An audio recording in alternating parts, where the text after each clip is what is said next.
Vamos estar orando, viu, irmão? Agradecendo e pedindo por ele. Sim.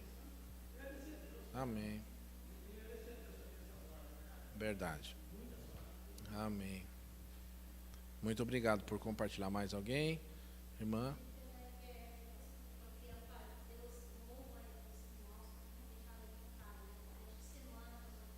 É verdade. Vamos estar orando sim. Muito bem, então nós vamos nos dividir agora num período de 10 minutos de oração. E aí daqui a 10 minutinhos nós retornaremos para compartilhar um pouquinho da palavra de Deus. Tá bom? Deus abençoe.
Eu gostaria que nós cantássemos mais um hino e gostaria de cantar o 252, Amigo, não saia sem Cristo.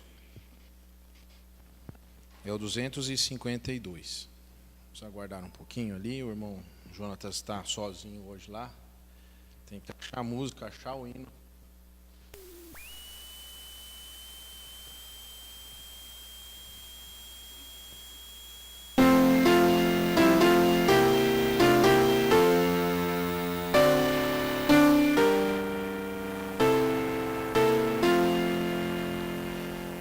Amigo, não saia sem Cristo, não saia daqui sem Jesus, pois quer hoje mesmo salvá-lo. Por isso morreu numa cruz, recebe essa oferta de graça, aceita de Cristo o perdão. Amigo, não saia sem Cristo do seu coração. Amém. Obrigado, irmão.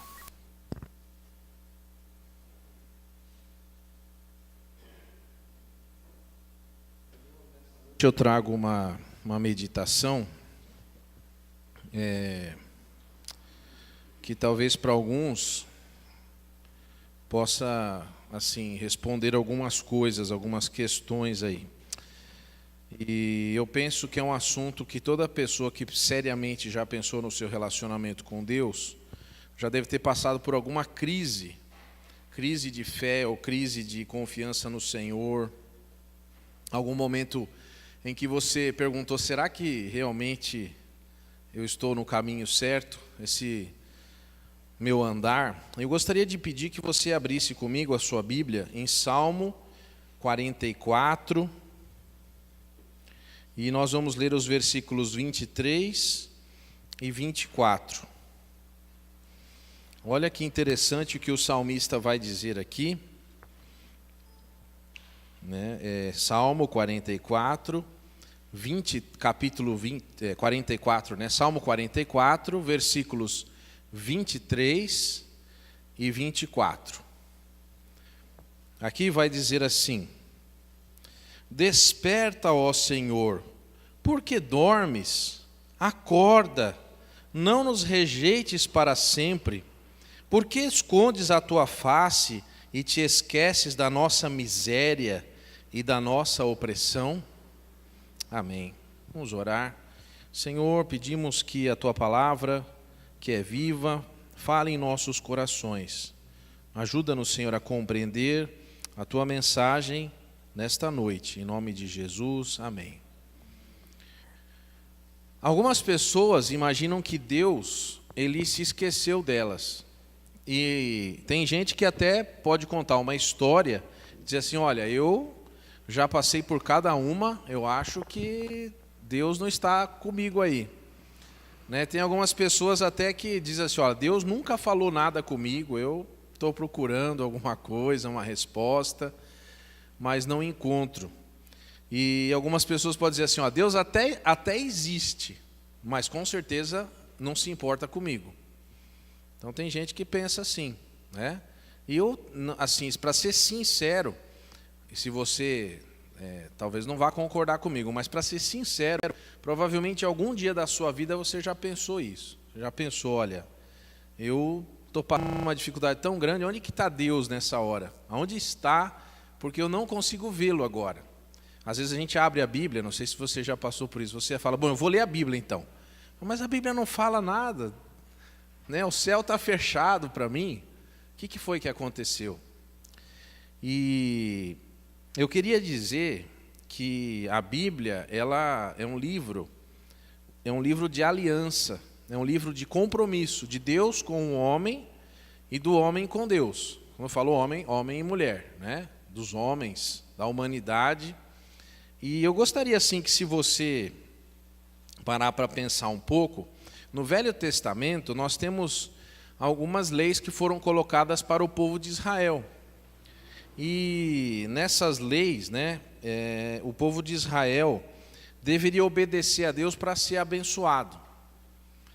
Se eles não plantassem, não obedecessem a Deus, nem a colheita que eles tinham que, da sua plantação ia vingar. Eles tinham que obedecer a Deus em tudo, em todas as coisas. E algumas pessoas viam essa obediência como um peso, como um enfado, como um problema, enquanto outras obedeciam e eram abençoadas.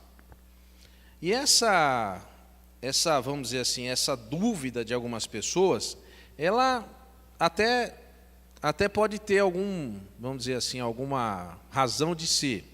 Mas eu gostaria que você tivesse assim, como que eu vou falar? Observando a palavra de Deus, para que a gente possa aprender na palavra o que é que Deus tem para falar conosco. E olhando esse Salmo 44, você observa que aqui o salmista está bravo. Ele está quase que reclamando, ou está quase até que zombando de Deus. Está falando assim: o senhor está dormindo? Por acaso o senhor está dormindo? O senhor não está vendo o que está acontecendo comigo agora? E vamos dizer assim, esse momento do Salmo é o momento que para alguns falam: mas a gente não pode falar assim com Deus. Isso não é oração, isso aqui é Como que pode ter um versículo desse na Bíblia, né? Pessoas falando que Deus está dormindo e está dizendo assim: por que o Senhor esconde a tua face de mim? Por que o Senhor esquece a minha situação? Estou passando uma situação de miséria, de opressão, e eu não estou vendo o Senhor agindo. E essa é a oração que o salmista faz aqui. Por isso é interessante que a gente precisa observar algumas coisas que a Bíblia vai nos dizer. E uma dessas coisas, eu vou ler aqui. A obediência dos israelitas ia trazer cidades prósperas, as mulheres iam ter filhos, eles iam ter sucesso nas colheitas, não iam ficar doentes, e eles seriam vencedores sobre as nações inimigas. Mas se eles desobedecessem a Deus, ia haver crime, violência, ia ter falta de filhos, até nos animais não iam dar cria, o calor ia ser abrasador, o frio ia ser muito forte, eles iam ser dominados por outras nações, eles iam ter febre, iam ter cegueira, iam ter doença. E agora a pergunta que alguém vai fazer é assim: mas por que a gente não sabe qual é a vontade clara de Deus para a minha vida? Porque eu estou passando uma dificuldade, eu preciso saber qual é a resposta de Deus, porque eu estou passando. Por isso que eu estou aflito, estou necessitado, porque eu oro e Deus não responde. Deus não traz a sua resposta para mim, o meu problema. Parece que só responde para os outros, não responde para mim. Eu que estou passando a necessidade, parece que Deus para mim, ele pula a minha vez. Ele vem, quando chega a minha vez, dá um pulo e continua no próximo. E eu me sinto abandonado, né? E esse momento de reflexão nos leva a pensar o seguinte: primeiro, nosso relacionamento com Deus é pela fé, primeira coisa. Segunda coisa, nosso relacionamento com Deus é pela obediência. Se nós não tivermos situações que nós temos que passar para exercer ou para reforçar nossa fé em Deus, se tudo vai bem, a gente nem precisa de Deus, a gente nem precisa de orar, porque está tudo tão bem, a gente até se esquece dele. Nós precisamos obedecer a Deus quando tudo não está muito lá, aquelas coisas. Aí não é o momento talvez de Deus falar alguma coisa em especial, porque Deus já vem falando. Algumas pessoas imaginam assim: não vem na igreja por um ano, aí no dia que vem Deus tem que falar com ela. Agora, Deus não me falou nada. Por quê? Porque a pessoa ela não tem que ouvir a voz de Deus para o problema dela, ela tem que obedecer o que a palavra fala. Ela já deveria estar obedecendo, Deus falando ou não diretamente com ela. E as pessoas se esquecem disso. Uma outra coisa também é que nós temos liberdade para obedecer a Deus e liberdade para não obedecê-lo. Tem gente que acha que Deus ele vai impedir a pessoa de desobedecê-lo. Não. Se é isso que a pessoa escolheu, se a pessoa escolheu um caminho tortuoso, ela vai sofrer as consequências e vai perceber que estava errada. Porque a vontade de Deus já era para que ela obedecesse. Não tem muita coisa para ser dita. Não tem nenhuma novidade. E no teste de obediência de Deus, o povo de Israel tirou 0. De 1 a 10, tirou 0. Lá no deserto. Toda hora eles reclamavam. Toda hora. Tanto que Deus vai dizer assim: eu fiquei tão irritado com vocês que eu prometi para mim mesmo, vocês não vão entrar na terra prometida. Vocês vão morrer aqui no deserto e os filhos de vocês vão entrar, mas vocês não vão entrar. Para ver a que ponto as pessoas estavam desobedecendo a Deus. Moisés estava ainda recebendo os 10 mandamentos quando o povo começou a fazer o quê? Construir um bezerro lá de ouro. Estava adorando um bezerro. Moisés lá em cima recebendo a lei, 40 dias.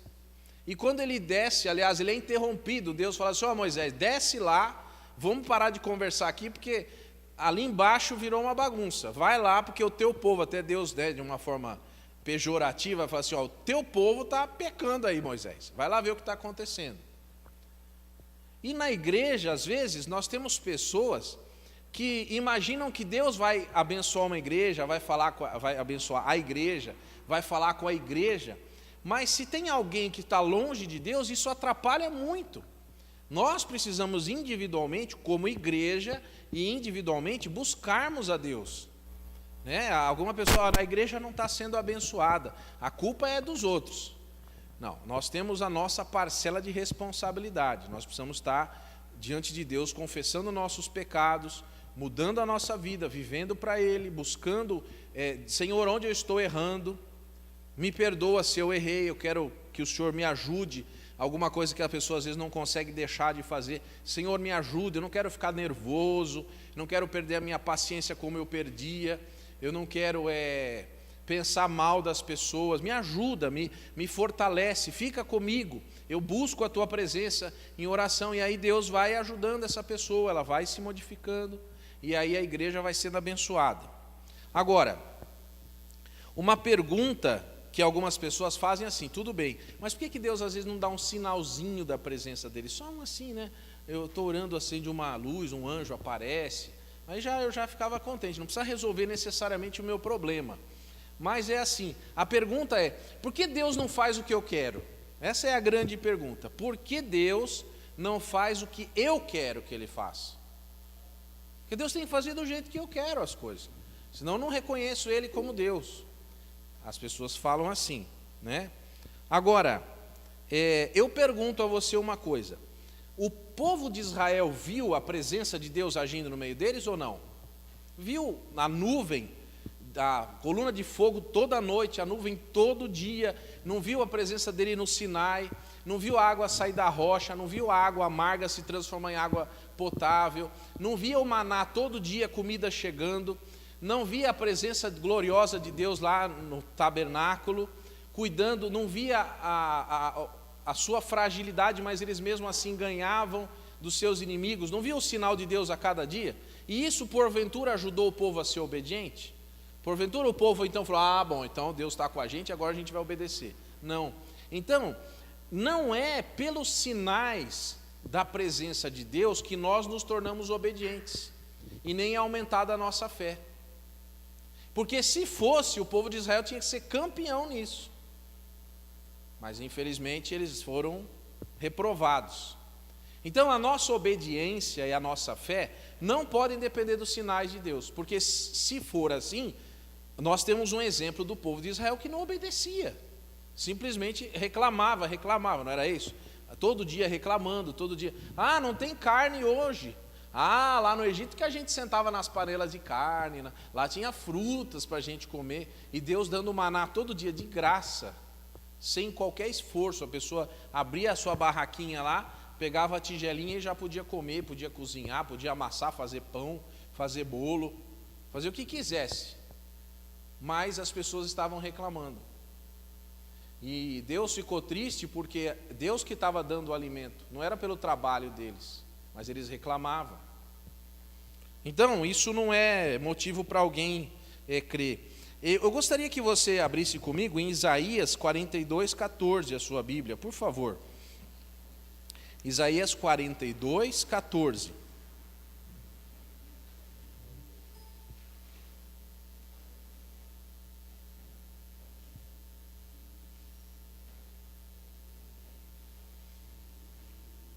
Na verdade, meus queridos, Deus, Ele tem uma resposta para nós. Ele vai dizer assim: não temas, ó vermezinho de Jacó, povozinho de Israel. Eu mesmo te ajudarei, diz o Senhor, o teu Redentor, o Santo de Israel. Isaías 42:14, foi isso que eu falei?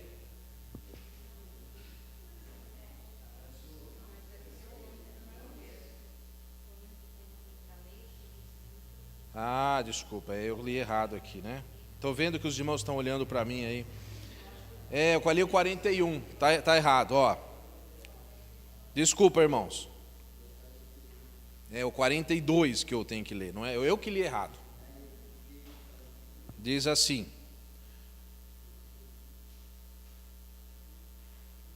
por muito tempo me calei, estive em silêncio e me contive, mas agora darei gritos como a que está em parto, arfando e arquejando. Aqui, Deus está dando uma resposta, dizendo assim: olha, eu fiquei quieto muito tempo, fiquei em silêncio, fiquei esperando você me obedecer, fiquei esperando a sua fé, mas agora eu vou tomar providências, eu vou agir. Aqui, obviamente, é um salmo, é um texto de Isaías profético em relação ao Redentor, a Cristo. Mas nós estamos fazendo uma aplicação em relação à nossa vida. Quanto tempo nós esperamos Deus agir, Deus parece que não está vendo, mas chega um dia na nossa vida que Deus age poderosamente na nossa vida, age mudando situações, mudando uma crise que vinha incomodando, vinha atrapalhando. Observem, por exemplo, ainda usando o exemplo de Israel, quando Israel chegou frente ao Mar Vermelho, falou assim: agora nós vamos todos morrer. E Deus, Ele não dá um aviso antes, Ele fala assim: pessoal, vou mostrar um filme para vocês do mar abrindo, quando vocês chegarem lá, o mar vai abrir como vocês viram no filme que eu mostrei. Não, Deus não é assim. Deus não avisa na véspera. Deus simplesmente pede que você tenha fé, obedeça, confie, e o dia que chegar, que tiver que acontecer, que vai ser a pior hora, que você vai pensar que não tem saída, aí Deus age poderosamente naquilo. Às vezes nós ficamos assim, até chocados com alguma coisa, e eu gostaria que você tivesse assim um texto. Deixa eu só achar o texto aqui. Estou com um problema aqui no meu negócio, por isso que eu gosto de usar papel, mas hoje, felizmente, não teve jeito. Consegui resolver aqui. Desculpa, irmãos. Vamos lá, Jeremias 19:5. Jeremias 19:5.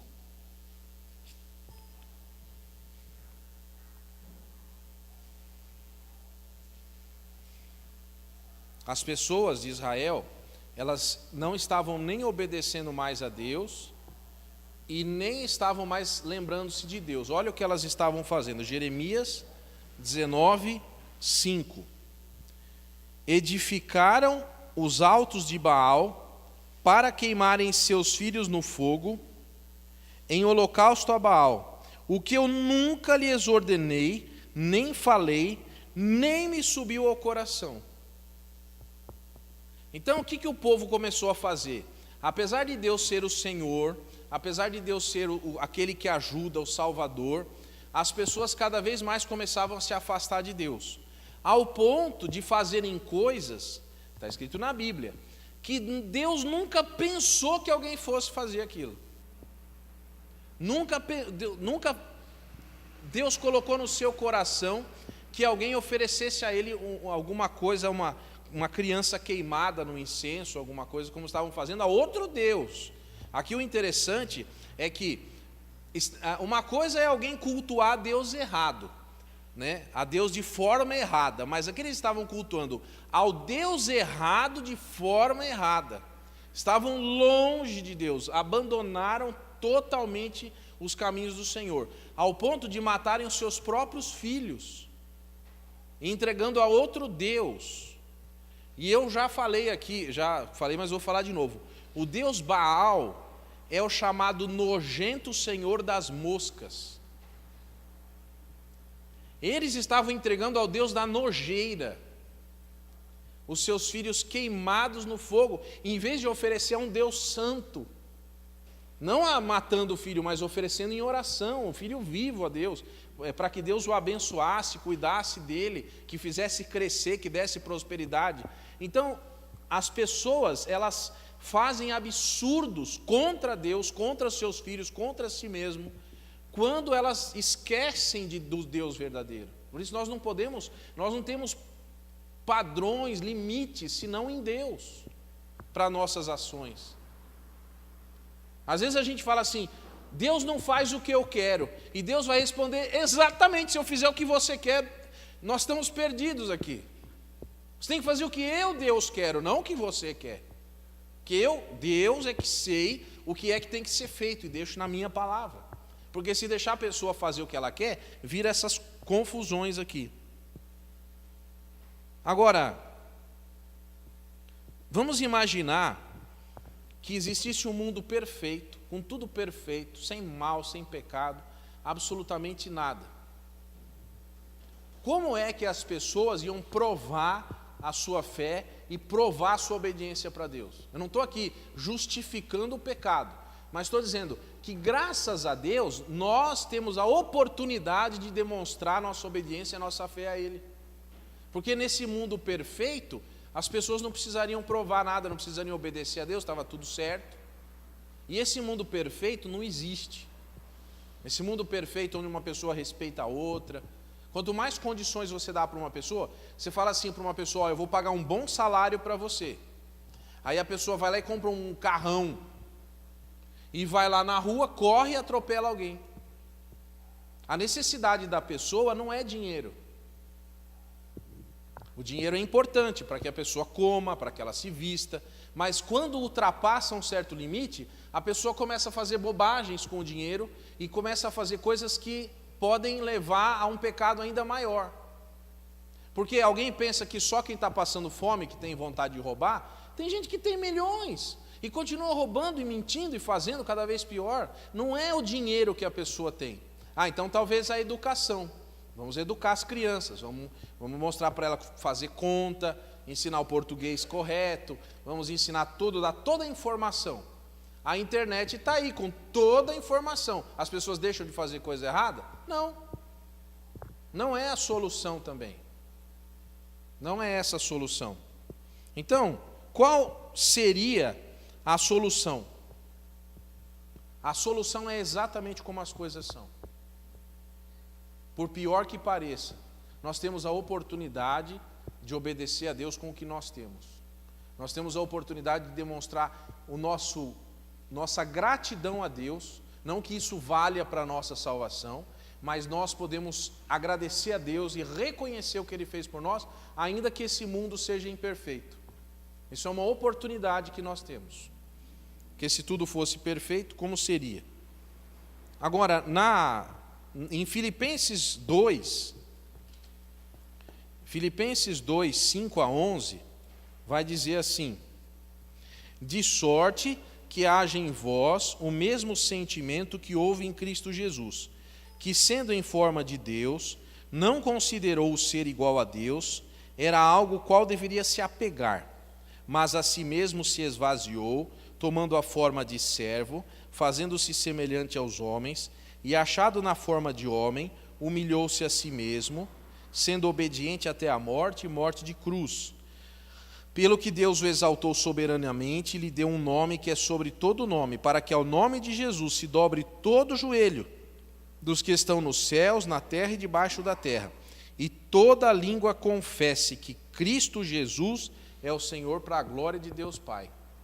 Como foi que Jesus fez? Jesus, porventura, ele aplicou todo o seu poder e falou assim, olha, aqui ninguém vai me matar não, Aqui ninguém vai me contradizer, não. Eu sou Deus aqui, acabou. Pensou errado, está fulminado. Eu acho engraçado que quando Jesus chegou numa figueira, a figueira não tinha figos. Ele, quase que imediatamente falando com a figueira, ela secou, né? Apesar de toda a maldade do coração das pessoas, Jesus nunca fez uma pessoa secar na frente dele e desaparecer lá.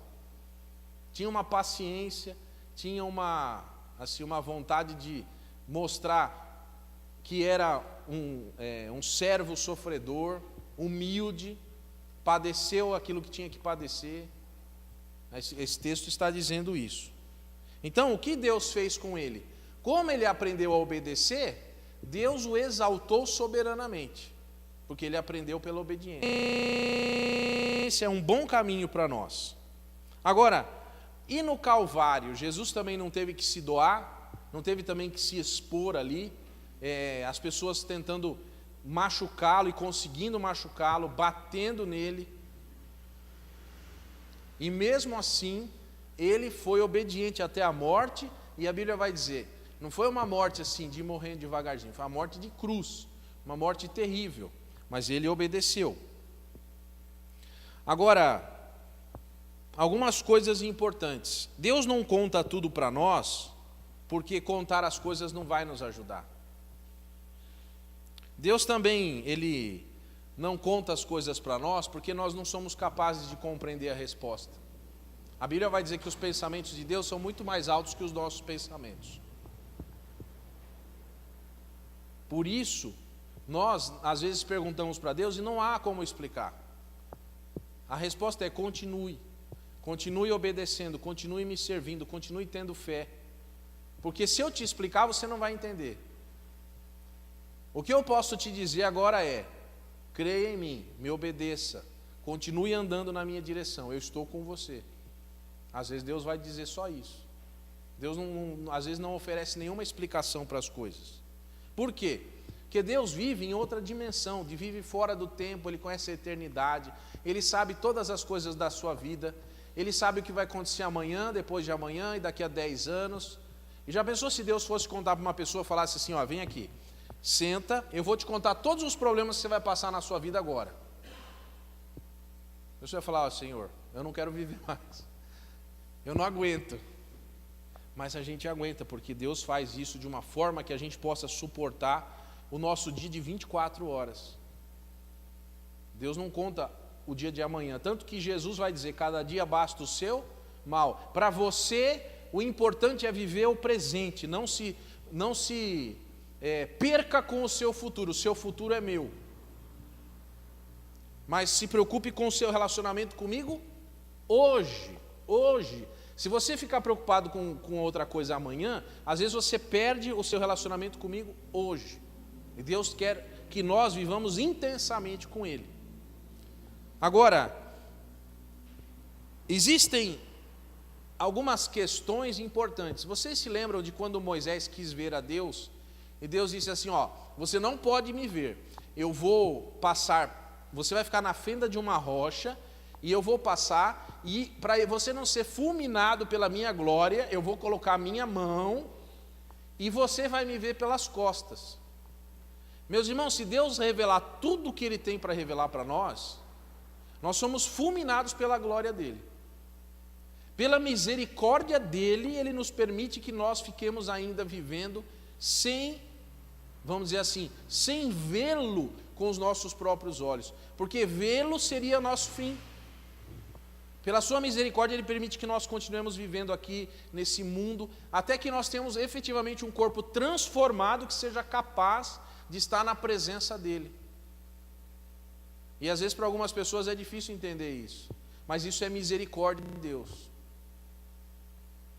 Tem um teólogo que chama Helmut Tillich, ele vai dizer assim: as mais difíceis indagações da vida nunca são removidas, nunca ficamos sabendo porque Deus faz isso ou faz aquilo, porque um avião cai, ou porque acontece desastre numa mina, mas somos redimidos do poder destrutivo dessas perguntas. O pânico não pode mais nos surpreender quando não entendemos o sentido daquilo que Deus permite que nos aconteça. O seu amor não mais nos confundirá. Aprenderemos a crer naquele amor, mesmo quando não compreendemos os meios que aquele amor escolhe para se revelar. É uma frase comprida e complexa, mas resumindo o amor de Deus é a parte dele que nós temos que entender, e não as suas razões.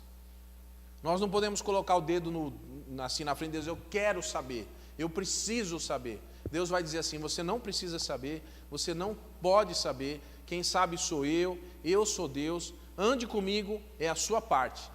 Nosso acordo, a sua parte é, você segura na minha mão, e a minha parte é, eu protejo você. Esse é o nosso acordo. Porque quando uma criança pequena, ela segura na mão do seu paizinho, ou da sua mãe, para atravessar uma rua, o pai e a mãe são capazes, pela experiência, de perceber os carros andando, se o farol abriu, se tem uma moto, se já é hora de atravessar, se é hora de ficar.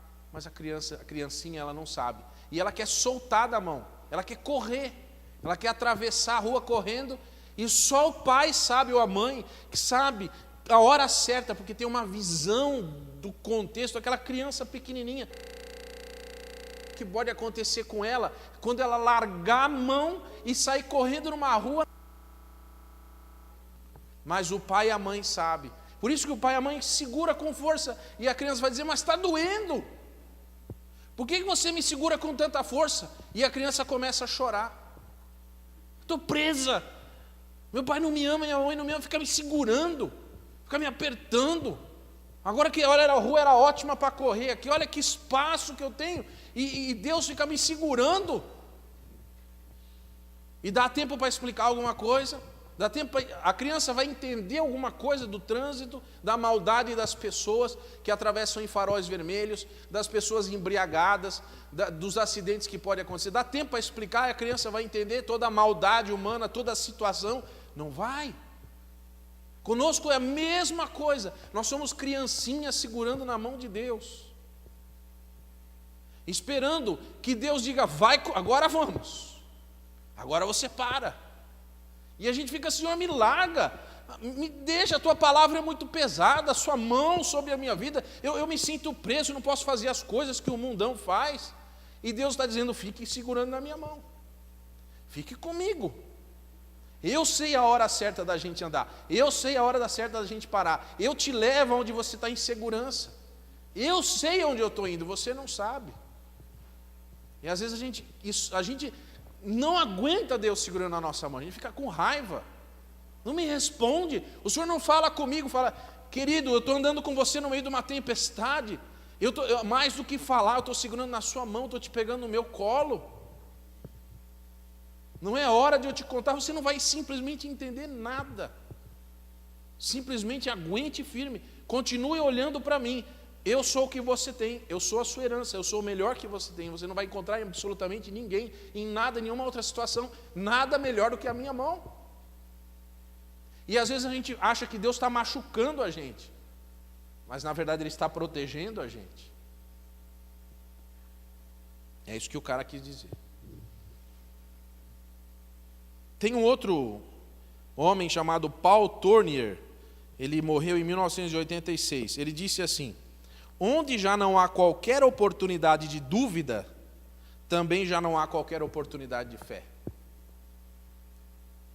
Para ter fé, a fé nasce, eu vou usar aqui uma palavra diferente, a florzinha da fé nasce no chão, cheio do esterco da dúvida. É lá que nasce a fé, na dúvida, será que Deus está comigo mesmo? E aí brota uma fé, brota um momento esplendoroso de dizer, Senhor, pelo que eu estou passando, mas ainda o Senhor está comigo, e eu confio no Senhor. Agora uma coisa importante, nós temos pouquíssima compreensão da alegria que Deus sente quando nós sentimos fé nele. A gente sabe muito pouco disso, mas saiba, Deus se alegra de uma maneira incrível quando você confia apesar de todas as circunstâncias. Porque a Bíblia vai dizer o quê?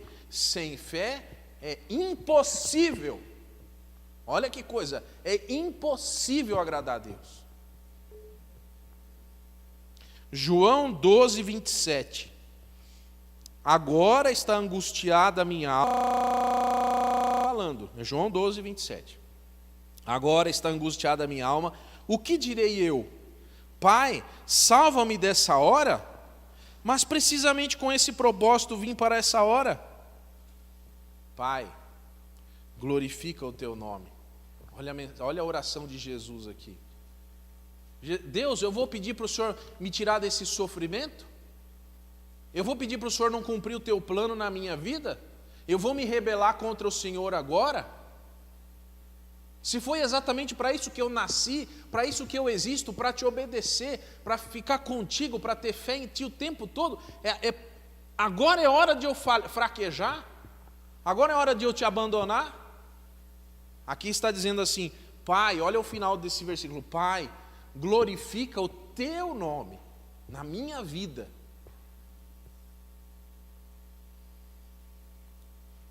Eu gostaria de ler aqui uma coisa que toda vez aparece na internet tudo errado, mas na verdade foi num programa de televisão que uma moça chamada Anne Graham, ela é filha de um evangelista chamado Billy Graham, e ela estava numa entrevista logo depois daquele atentado do 11 de setembro, onde bateram os aviões numas torres lá e morreu muito, assustou todo mundo. E ela estava numa televisão e um repórter fez uma pergunta para ela e falou assim, aonde está Deus quando isso aqui aconteceu? Aonde que estava Deus? Nós não somos um país que serve a Deus e não sei o quê? E essa moça, ela respondeu assim, eu creio que Deus ficou profundamente triste com o que aconteceu, tanto quanto nós. Por muitos anos temos dito para Deus não interferir em nossas escolhas, sair do nosso governo, sair de nossas vidas. Sendo um cavalheiro como Deus é, eu creio que Ele calma e educadamente nos deixou. Como podemos esperar que Deus nos dê a sua bênção e a sua proteção, se nós exigimos que Ele não se envolva mais conosco?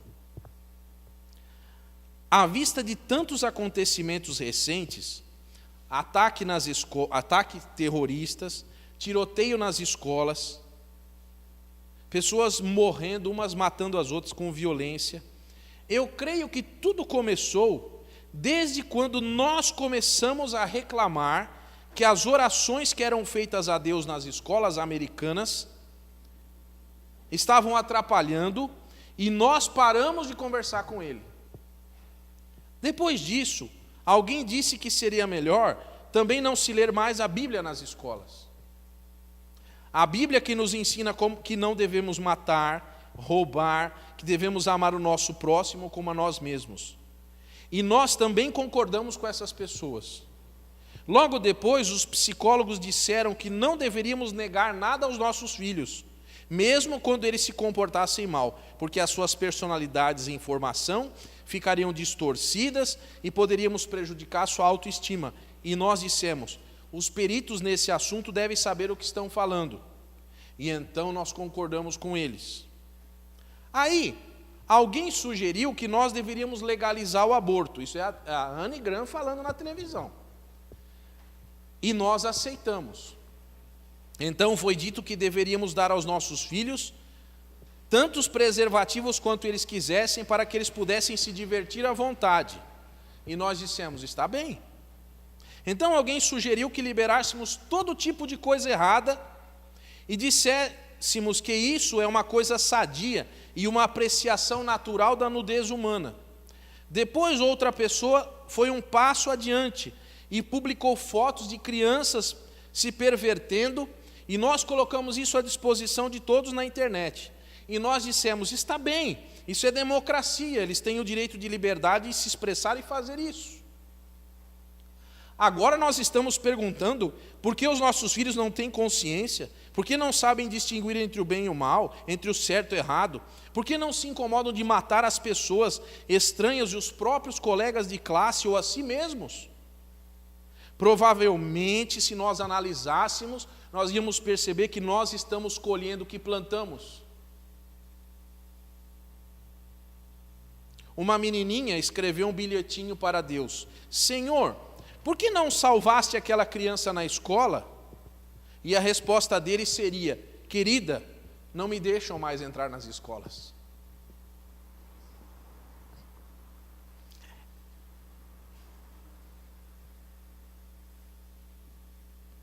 É triste como as pessoas simplesmente culpam a Deus e não entendem porque o mundo está indo de passos largos para o caos. É triste como cremos em tudo que os jornais e TVs dizem, mas nós duvidamos da Bíblia. É triste como todo mundo quer ir para o céu, se dar bem na vida, desde que não pensar ou dizer qualquer coisa, desde que não faça qualquer coisa que a Bíblia ensina. É triste como alguém diz: eu creio em Deus, mas ainda assim vive longe dele.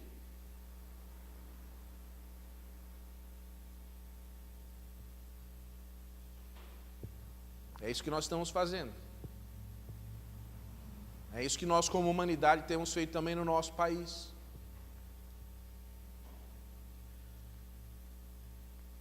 Meus irmãos, se daqui a alguns anos alguém me perguntar como foi que tudo isso aconteceu, como foi que nós chegamos nesse ponto, como foi que o Brasil chegou nesse ponto, como foi que a violência chegou nesse ponto, como foi que as pessoas chegaram nesse ponto, como foi que as igrejas chegaram nesse ponto, é porque esse livro aqui não era mais obedecido. Isso aqui é a palavra de Deus, é o que Deus deixou para nós fazermos. E quando nós desobedecemos o que está aqui, nós sofremos as consequências. Quando nós largamos da mão de Deus e achamos que estamos sabendo o que estamos fazendo, como nós achamos que a ciência sabe o que está fazendo, que as pessoas profissionais sabem o que estão fazendo, quando nós começamos a achar que alguém sabe mais do que Deus, que a Bíblia é um livro arcaico que está errado, quando nós achamos que os valores que Deus colocou para nós não valem mais, nós vamos colher as consequências. E elas já têm vindo. Meus irmãos, saibam, os polos do nosso planeta estão derretendo. A natureza geme, os animais estão morrendo, as nossas florestas estão sendo destruídas. Vocês estão vendo na televisão aqueles vendavais destruindo as casas das pessoas. Alguém pergunta: o que está acontecendo? As pessoas têm abandonado a Deus.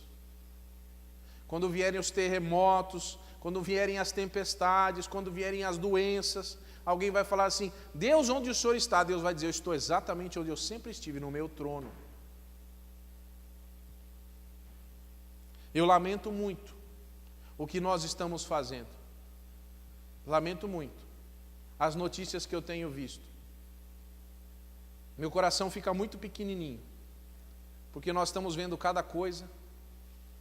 Nós estamos vendo as coisas, a família sendo destruída. As igrejas, elas estão cheias de pessoas hoje, mas são pessoas enganadas. Não se iludam com a quantidade de pessoas numa igreja. Não se iludam. Eu não me iludo. Quando eu vou para casa aqui, eu faço um caminho, acho que eu passo por umas 10 igrejas. As igrejas estão lotadas. De domingo à noite, nosso culto acaba mais cedo, as igrejas estão lotadas, mas eu não me iludo. Eu não me iludo. Porque não é ir à igreja, é ter relacionamento pessoal com Deus. Eu espero que eu esteja errado. Espero que eu esteja errado. Estou errado porque na Bíblia diz que tem uma multidão de milhões e milhões de pessoas que vão estar lá no trono, no céu. Mas é porque tem muita geração aí. Mas da nossa geração eu espero estar errado, que pouca gente vai para o céu. Eu espero estar errado. Porventura, quando o Filho do Homem voltar, achará fé na terra? Vamos orar. Nós estamos numa campanha de oração pela família. Vamos orar. Senhor, nós precisamos da Tua presença conosco. Ó Deus, não existe absolutamente nada além de Ti, nada fora de Ti, nada de novo fora da Tua palavra. Não existe nada que possa nos dar alegria, nos dar felicidade, a não ser a Tua presença. Ó Deus, que nossos corações estejam satisfeitos porque estamos na Tua casa. Que as nossas vidas sejam transformadas apenas por segurar na Tua mão e não pelas explicações que nós ficamos exigindo. Ó Deus, que a nossa alegria seja completa hoje, agora, na Tua presença, aqui, porque nós estamos contigo. Nós temos o maná, nós temos água. Ó Deus, não nos faça desejar carne das panelas do Egito. Que nós nos alegremos hoje com a Tua presença em nós. Que nós percebamos que estar com o Senhor é a coisa mais maravilhosa do mundo. Ó Deus, segura firme em nossa mão. Porque as ruas que nós atravessamos são ruas de morte. Segura na nossa mão no nosso trabalho. Segura na nossa mão na nossa família. Segura na nossa mão na igreja. Segura na nossa mão quando estamos sozinhos. Segura na nossa mão nas festas que nós vamos. Segura na nossa mão, Senhor, no momento em que nós precisamos de Ti, porque mesmo que não reconheçamos que o Senhor está perto, o Senhor está. Ó Deus, abençoa-nos para que sejamos servos fiéis até a morte. Que nós obedeçamos e creiamos que só o Senhor é Deus e só o Senhor sabe o que é melhor para nós. E o melhor para nós é Jesus Cristo. O sangue dele nos purificando de todo o pecado. Ó Deus, que nós não Te abandonemos jamais, para que a gente possa viver a eternidade contigo. Em nome de Jesus. Amém e amém. Que Deus abençoe você. Deus abençoe sua vida. Amém. Uma oração silenciosa. Você fazendo uma dedicação ao Senhor, vendo o que está errado na sua vida. Uma oração de entrega, de confissão. Que você lembre-se de que Deus é o seu Senhor. Amém.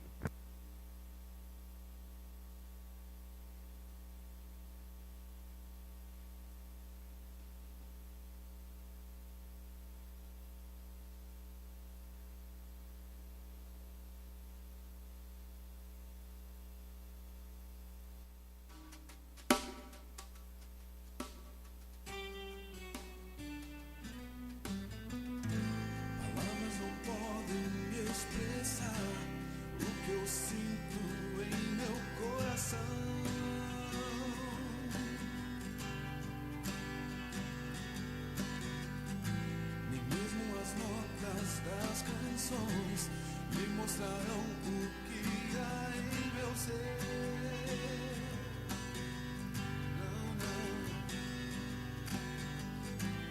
Pode o sol escurecer e a terra estremecer,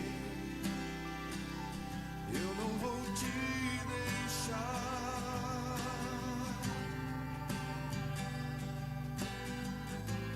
Nada pode apagar o que o tempo escreveu dentro de mim.